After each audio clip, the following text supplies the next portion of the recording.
están? Bienvenidos una vez más. Espero que hayan estado muy bien. Quiero compartirles algo que Dios me habló hace un montón, hace bastantes meses, la verdad, que me habló con un versículo en particular que está en el libro de 1 Timoteo. Y bueno, nada, fueron pasando los meses y viste cuando Dios te habla de algún tema en particular y a medida que pasa el tiempo te sigue hablando sobre eso en diferentes circunstancias, escuchando alguna prédica o leyendo la palabra en los tiempos de devocional, y como que esa idea se va complementando, ¿no? Como que va sumando cada vez más cosas que hacen que se pueda desarrollar y profundizar de una forma diferente. Y esto fue lo que me pasó con esta palabra y por eso se las quiero compartir. Está en 1 Timoteo, en el capítulo 3, y es solamente un versículo, el versículo 15.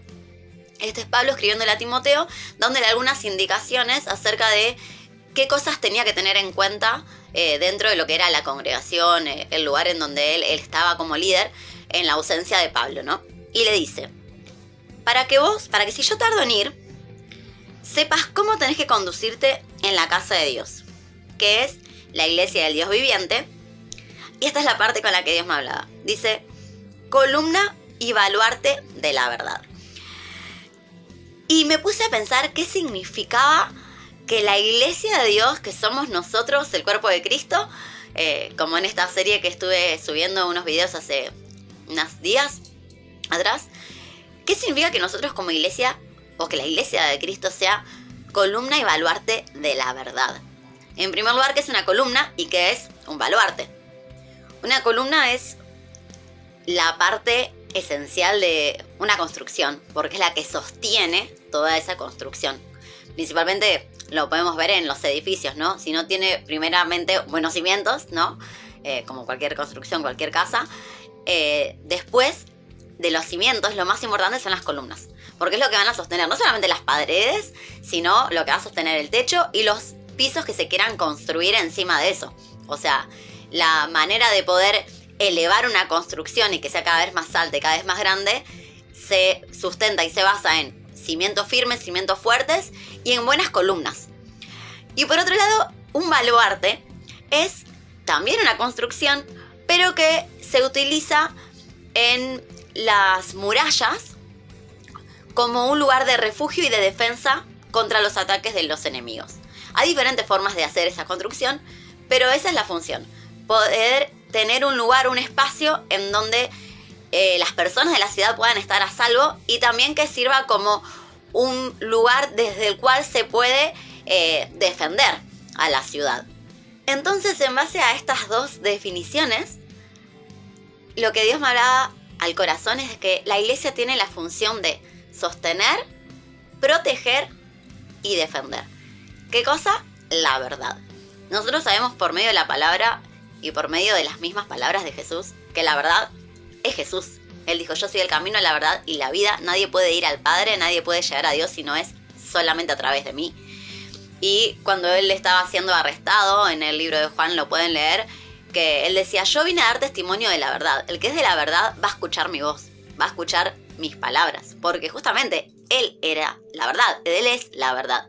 Y en Juan 17, cuando Jesús ora, tiempo antes de ser crucificado, ¿no?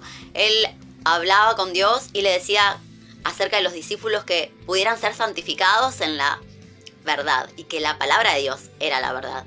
Entonces, tenemos a Jesús diciendo que Él es la verdad, que la palabra de Dios es la verdad, y obviamente Jesús es el verbo hecho carne, así que tanto Jesús como la palabra, Dios y el Espíritu Santo, la Trinidad, en resumidas cuentas, nunca se van a contradecir, y son la verdad que la iglesia tiene la función de sostener, defender y proteger. Entonces, ¿de qué tenemos que defender, sostener y proteger esta verdad? Y como decía la definición de lo que es un baluarte, es de los ataques del enemigo. Estamos en tiempos finales y la iglesia es la encargada de parte de Dios de proclamar la verdad del evangelio, de hablar acerca de Jesús, de proclamar la verdad de la palabra, de qué es lo que Dios dice en ella, cuáles son los cimientos que van a sostener no solo la construcción de la iglesia como cuerpo de Cristo, sino que sostienen el reino de los cielos. Es lo que permite que se pueda establecer el reino de los cielos. Es la palabra de Dios, es Jesús mismo, la fuente de todo. En otros pasajes habla acerca de Jesús como la piedra angular, como la que sostiene la construcción, la que le da orientación a la construcción, como el otro día estaba escuchando en una prédica en mi iglesia, ¿no? Y nosotros somos los encargados de proclamar esa verdad, porque el enemigo constantemente está distribuyendo sus mentiras en todas las áreas de la sociedad. No deja ningún blanco sin atacar, ¿no? Y como dice en el libro de Efesios, nosotros no tenemos una lucha contra personas, contra seres humanos, contra sangre y carne. Nuestra lucha es espiritual. Estamos en guerra. Estas construcciones, estos baluartes, se construían en los muros de las ciudades justamente para los tiempos de guerra. Una ciudad que siempre está en paz y que no tiene ataques del enemigo no necesita un baluarte. Pero la iglesia es columna y es baluarte de la verdad, porque la verdad siempre es atacada por el enemigo, porque él quiere derribarla, porque es el padre de mentira. Así fue en Génesis, cuando Dios estableció una verdad y vino el enemigo para sembrar una duda acerca de esa verdad, de lo que Dios le había dicho al hombre sobre comer del árbol del bien y del mal, ¿no? Entonces, podemos ver cómo desde el principio el enemigo lo que estuvo haciendo constantemente fue atacando la verdad acerca de lo que Dios declaraba, acerca de quién es Él, para que las personas no confíen en Él. Entonces, ¿por qué la iglesia es atacada? Porque la iglesia es el cuerpo de Cristo, es la representante de Dios en la tierra, porque por medio del Espíritu Santo es que podemos proclamar esa verdad. A Pedro le dijo Jesús: sobre esta roca edificaré mi iglesia y las puertas del Hades no podrán prevalecer contra ella. La palabra prevalecer significa poder resistir y vencer al oponente, ¿no? Entonces, si las puertas del enemigo no pueden prevalecer contra la iglesia, significa que hay una lucha entre el enemigo y la iglesia. Pero el enemigo no va a prevalecer en esa lucha, porque somos más que vencedores por medio de Cristo. Mayor es el que está en nosotros que el que está en el mundo. Y nosotros somos los únicos que podemos proclamar, defender y sostener la verdad del Evangelio y la verdad de Jesús. Si la iglesia no habla, si la iglesia calla la verdad, si la iglesia no sostiene la verdad, no la defiende y no la protege, ¿quién lo va a hacer? ¿Cómo van a escuchar las personas acerca de Jesús y acerca de la verdad de la palabra de Dios si no es a través de la iglesia? Somos los únicos que podemos hacerlo. Y por eso Jesús les habló a sus discípulos y les dijo que iban a necesitar el poder del Espíritu Santo para ser testigos y poder permanecer en esta lucha firmes para que cuando llegue el día final nos encontremos en victoria por medio de Cristo, ¿no? En Hechos 1, en el versículo 8 dice: van a recibir poder, eso les dijo Jesús a los discípulos antes de volver al cielo. Van a recibir poder cuando haya venido sobre ustedes el Espíritu Santo y me serán testigos de lo que han visto, de lo que han oído, de lo que han palpado en nuestras manos, dice un versículo, ¿no? Me van a ser testigos en Jerusalén, en Judea, en Samaria y hasta lo último de la tierra, ¿no? Y después de este tiempo, vemos que Jesús, cuando asciende al cielo, los discípulos son llenos del Espíritu Santo en el Pentecostés, lo podemos leer en Hechos 2, y ellos empezaban a predicar, empezaban a testificar con valentía, a proclamar todas las cosas acerca de lo que Jesús había hecho en la cruz, acerca de esta verdad, de que Él era el Hijo de Dios, que era el Mesías, que había venido, el que tanto estaban esperando, y cientos, miles se convertían y le entregaban sus vidas a Cristo y lo reconocían como el Mesías. Y en este tiempo fue que empezó la persecución contra la iglesia. En Hechos, en el capítulo 4, vemos que Pedro y Juan, ¿no?, después de haber predicado que tantas personas se empezaron a convertir, fueron apresados, ¿no? Y a partir del versículo 18 dice: y llamándolos, los intimaron a que en ninguna manera hablasen ni enseñasen a hombre alguno, a ninguna persona, en el nombre de Jesús. Y ellos les respondieron: juzguen a ver esto, si es mejor obedecerlos a ustedes antes que obedecer el mandato de Dios, porque no podemos dejar de decir lo que hemos visto y oído, ¿no? Entonces dice, que los amenazaron y que después simplemente, los soltaron. Y en el versículo 29, miren la oración que hacen Pedro y Juan después de ser soltados, una vez que habían sido amenazados, azotados, encarcelados, cuando vuelven a reunirse con el resto de la iglesia. Oran de esta manera y dicen: Señor, mira sus amenazas y concede a tus siervos que con todo denuedo, con toda valentía, eso significa la palabra denuedo, hablen tu palabra, mientras extiendes tu mano para que sean sanidades y señales y prodigios mediante el nombre de tu santo Hijo Jesús. Ese nombre en el cual no quieren que hablemos ni enseñemos, el nombre de Jesús. En ese nombre, tu Espíritu Santo va a hacer señales y prodigios y maravillas que van a respaldar la palabra que estamos testificando. Dice, y después de que hubieron orado, el lugar en que estaban congregados tembló y todos fueron llenos del Espíritu Santo y hablaban con denuedo, con valentía, la palabra de Dios. Y miren lo que dice en Hechos, en el capítulo 8, en el versículo 1. Y Saulo, que después se convirtió en el apóstol Pablo, consentía en su muerte, en la muerte de Esteban, que fue el primer mártir. Lleno del Espíritu Santo empezó a predicar y a proclamar la verdad, y el enemigo quiso callar esa verdad y lo mataron, lo apedrearon. Y dice, y en aquel día hubo una gran persecución contra la iglesia que estaba en Jerusalén. Recuerden lo que vimos en Hechos 1. Y todos fueron esparcidos por las tierras de Judea y de Samaria, salvo los apóstoles. Entonces acá vemos cómo la palabra de Jesús se empezó a cumplir a través de esta persecución. Jesús dijo, van a ser llenos del Espíritu Santo y me van a ser testigos en Jerusalén, después en Judea, en Samaria y hasta lo último de la tierra, hasta llegar a nosotros, ¿no? Entonces, cuando la iglesia empezó a ser perseguida por proclamar la verdad, es que se extendió el mensaje de la verdad, ¿no? Y en este lugar en donde vivimos acá, en Latinoamérica por lo menos, en Occidente, quizás la persecución no llega a puntos tan hostiles como lo es en Oriente, como lo es en Asia, en África, en donde las personas son asesinadas, encarceladas, torturadas por hablar acerca de Jesús. Pero también estamos sufriendo una persecución tal vez un poco diferente, pero estamos siendo perseguidos. Igualmente esto va a empeorar cada día más. Y Jesús lo avisó. En Mateo, en el capítulo 5, cuando habla de las bienaventuranzas, que es uno de los primeros enseñanzas de Jesús, uno de los primeros sermones, dice a partir del versículo 10, bienaventurados, felices, los que padecen persecución por causa de la justicia, porque de ellos es el reino de los cielos. Bienaventurados son cuando por mi causa, dice Jesús, los vituperen, hablen mal de ustedes a sus espaldas, y los persigan y digan toda clase de mal contra ustedes, mintiendo. Gócense y alégrense, porque su galardón, su recompensa, es grande en los cielos, porque así persiguieron a los profetas que fueron antes de ustedes. Y en Mateo, en el capítulo 10 también, les empieza a hablar acerca de estas persecuciones, que ya lo había mencionado anteriormente, pero se los explica en forma un poco más detallada a los discípulos, y le dice a partir del versículo 16, yo los envío como abejas en medio de lobos. Sean pues prudentes como serpientes y sencillos, mansos, dice en otra versión, como palomas. Cuídense de los hombres, porque los van a entregar a los concilios, a las sinagogas, los van a azotar, a las autoridades, ¿no?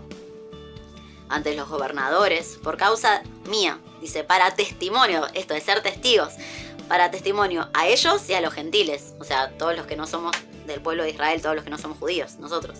Dice, pero cuando los entreguen, no se preocupen por cómo o qué hablarán, porque en ese mismo momento, en aquella misma hora, les va a ser dado qué es lo que tienen que hablar, porque no van a ser ustedes los que hablen, sino que el Espíritu de su Padre, el Espíritu Santo, va a ser el que hable en ustedes. Y serán aborrecidos de todos por causa de mi nombre, pero el que persevera hasta el fin, este será salvo. Cuando los persigan en esta ciudad, huyan a la otra, porque de cierto les digo que no terminarán de recorrer todas las ciudades de Israel antes que venga el Hijo del Hombre. Entonces Jesús les decía, cuando sean perseguidos, no tengan temor, sino huyan a otra ciudad, vayan a otro lado a predicar. Como oraron los discípulos, ¿no? Danos de nuevo, danos la valentía y el poder del Espíritu Santo con señales, con milagros, con prodigios para testificar y para proclamar la palabra de verdad. Entonces, en medio de la persecución, la iglesia tiene que pararse como columna, tiene que estar firme, sosteniendo la verdad de Cristo, de Jesús, del Evangelio, de quién es Él, que Él es el Hijo de Dios, que vino para morir por nuestros pecados, que murió en una cruz, que resucitó y que va a volver, que solamente a través de Él podemos tener vida eterna, perdón de pecados por medio de la fe. Solamente Él es el que nos puede dar salvación y no nuestras propias obras. Y que Él es la verdad, la única verdad sobre la cual podemos sustentar y fundamentar nuestra vida y en la base en la cual nosotros creemos, ¿no? En una de las cartas le decía a Pablo a las personas: tienen que estar siempre listos para saber qué responder cuando alguien venga y les pida razones acerca de su fe. Y en otro pasaje hablaba acerca de que estemos dispuestos a contender por la verdad, ¿no? Estén dispuestos a la batalla espiritual, a defender la verdad del Evangelio, a defender el mensaje de Jesucristo. Porque los mensajes que el enemigo está distribuyendo, como decíamos antes, en la sociedad, por medio de todos los medios de comunicación, a través de las personas, a través de circunstancias, son mensajes que contradicen la palabra de Dios. Y los dice y los establece como si fuesen una verdad, pero son un engaño. Entonces nosotros que tenemos la verdad, con más razón tenemos que proclamar cuál es la verdad, quién es Jesús y que Él es un Dios real, que Jesús es el Hijo de Dios y que es verdadero, que no es simplemente alguien histórico, sino que es realmente Dios hecho hombre, ¿no?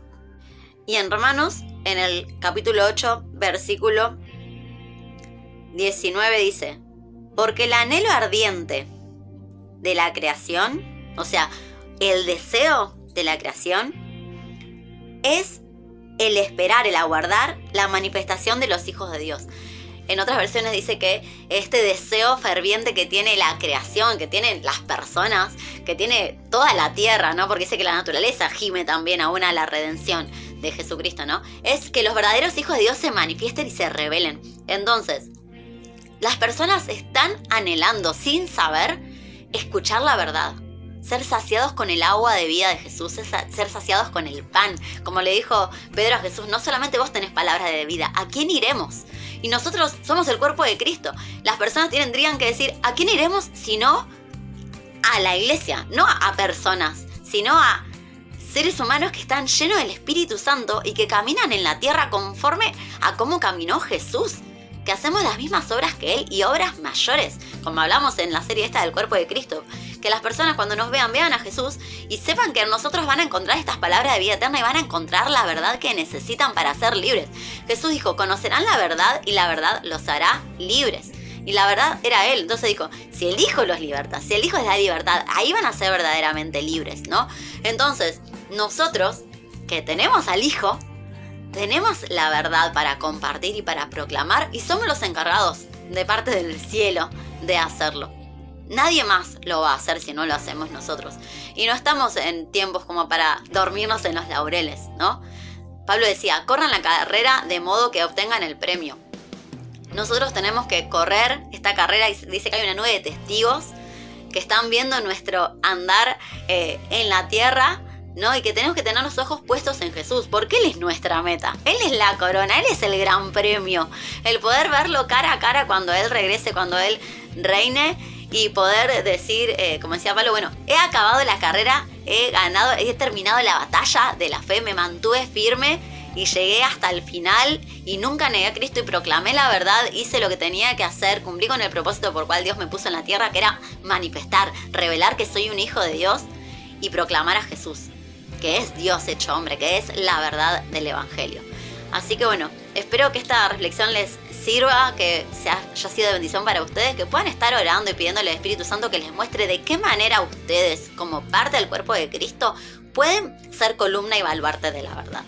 De qué forma particular el Espíritu Santo quiere usarlos para proclamar la verdad en estos tiempos finales, en donde el enemigo lo que quiere hacer es callar en la iglesia.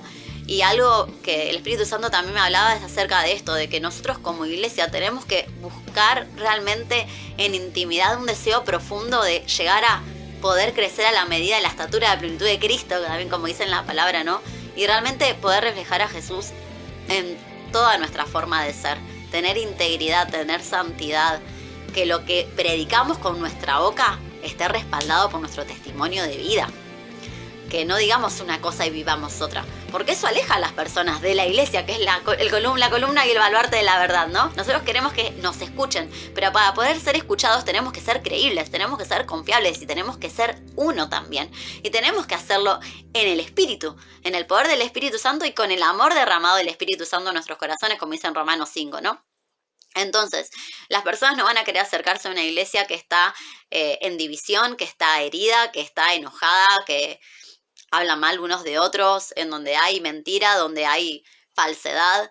Tenemos que procurar crecer, madurar, desarrollarnos y profundizar nuestra relación con Dios, crecer en santidad. Estamos en un proceso de santificación, pero tenemos que realmente desear caminar en esta tierra como caminó Jesús, ser un reflejo fiel de quién es Él, de quién es el Padre, vivir realmente la palabra, como dice, no sean solamente oidores, sino hacedores de la palabra, para que las personas realmente estén dispuestas a escuchar el mensaje que la iglesia tiene para proclamar, que es el mensaje de la verdad, que es el mensaje de Jesús. Así que bueno, espero que sea de bendición y que el Espíritu Santo les siga hablando en esta semana y a lo largo de toda su vida y el tiempo que nos queda acá en la tierra para proclamar la verdad antes de que Jesús vuelva. Dios los bendiga.